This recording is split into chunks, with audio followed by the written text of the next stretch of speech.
So anyways, I had to, of course, re-record because once I got a call in, I thought I could press the pause button.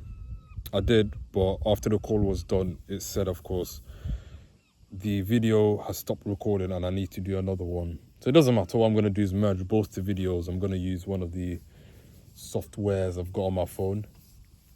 But other than that, I was saying the warm weather is very tough here. Like with the brick houses, like in the daytime it's just shining and so much like sunlight, so much trapped heat, and it feels as though like you can't stay outside and everyone's just looking for shade, going to places with built-in AC.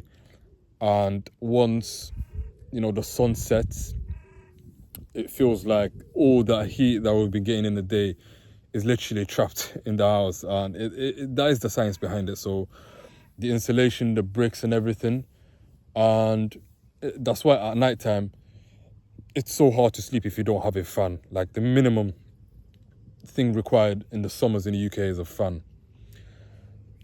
The warmth and everything from the walls, from the flooring and everything, it just gets sticky.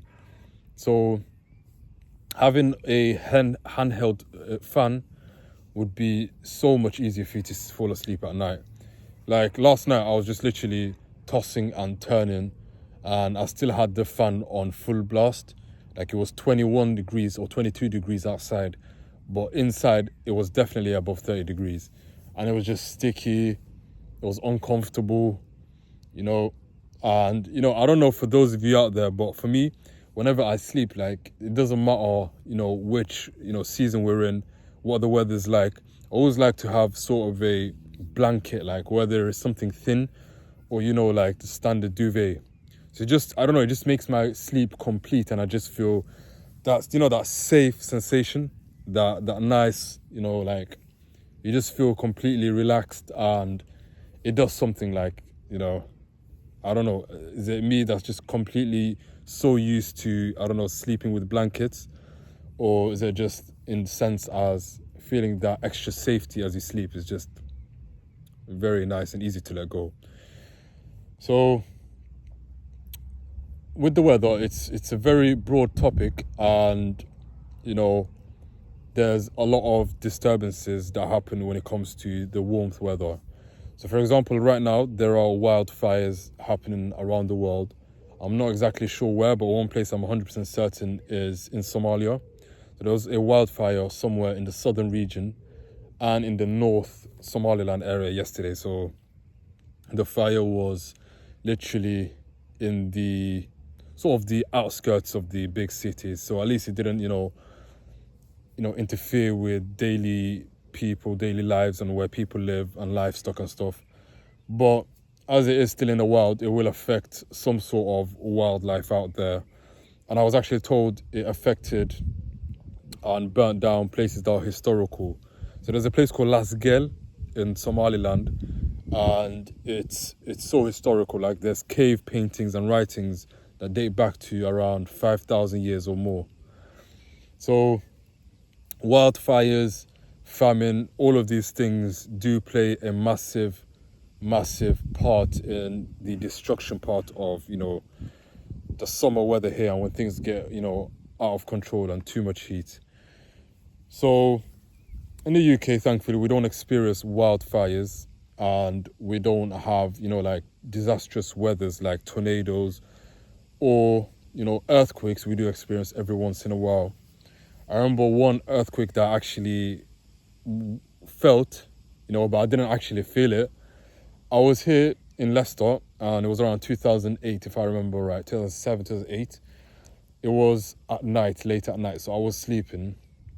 But I got to see the evidence from it in the morning. Like there were places in my house where, the wall was cracked, the ceiling had sort of a dent, nothing major, but sort of slight micro shifts to, the structurals of my house and stuff. But I was, of course, told by my mom and my friends that were awake at the time, they said it was something we felt, and the ground was just, it was moving to a point where things were just unbalancing, like you've got that table in the house, they're just like shaking. yeah, I don't know why I'm laughing. I was just literally laughing at the way I was moving my neck like that. It's not like I'm laughing at something serious here, but yeah, there's natural disasters here. Yeah, thankfully we've got it to a minimal, and it does depend whether you live, at the equator line of the earth, and some places have a lot more carbon, you know, emission or not transmission, but carbon emission, CO2, and all of these things, they all work together, like, for example, the Amazon rainforest. Like the Amazon rainforest now, like it's actually referenced as the lungs of the earth. Like the CO2 that it's breathing into, the atmosphere, just keeping things balanced.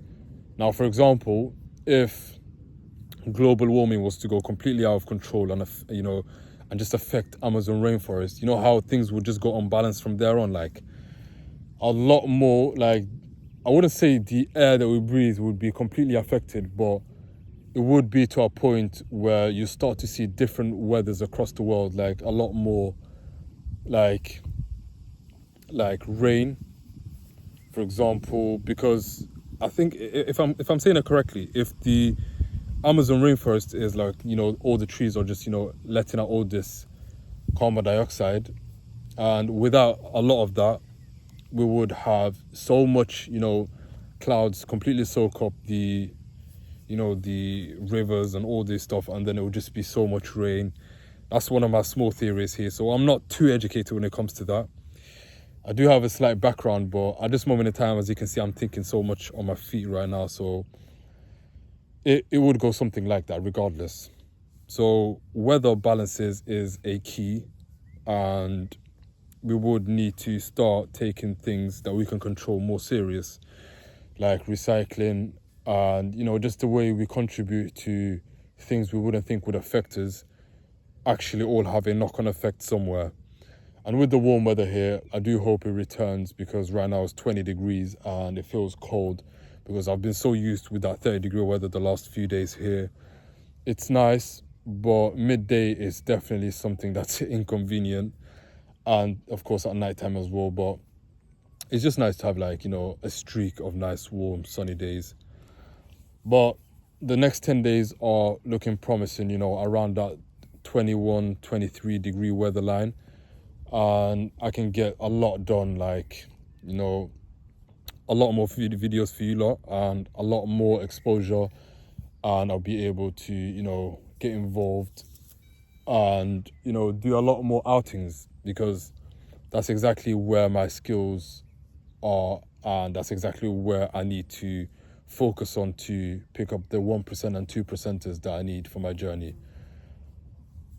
But other than that, I'll conclude the video here, and I'll give you lot another video. So I'll be expanding from this one, and I'll give you a nice topic.